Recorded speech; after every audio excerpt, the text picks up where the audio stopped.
Hi guys, I am Sai Mamla and my trainer name is Surendra sir. The today's topic is file output stream. Basically, we use file output stream to transfer data from Java application to normal files. Diagram is this is Java application and this is a normal file. If we want to transfer a data that is present in Java application, it will be sent in the form of bytes.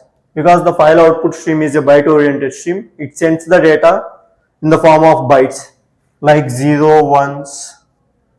Here we can receive in the form of string. We can convert the data in the form of string from byte to string.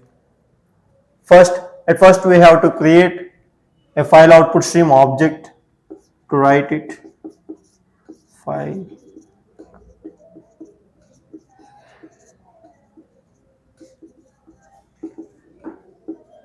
new file output stream.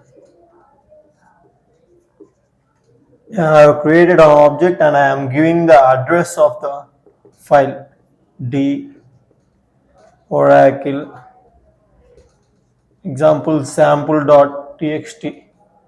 I am assuming it as a file name. First, the JVM checks the sample.txt is present in the location or not. If it is present, it sends the data to the sample.txt file. Otherwise, if it is not present, the JVM creates a new file named sample.txt. Then we have to store the data in that. String data is equal to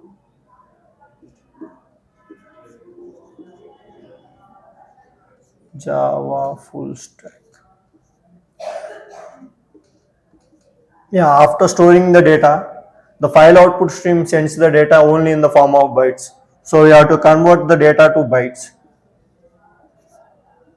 We have to convert the byte array bt is equal to byte bt is equal to, we have to write the variable name data dot get bytes. Here we are converting the data that is Java full stack to byte array. So later on we have to write it into the file output stream. So this is fos dot, the variable name is fos, so fos dot write off bt. Now the byte array data is converted to write data. So it is transferred to Java application. So Java application to file. Then here we have to close the file. Fos dot close.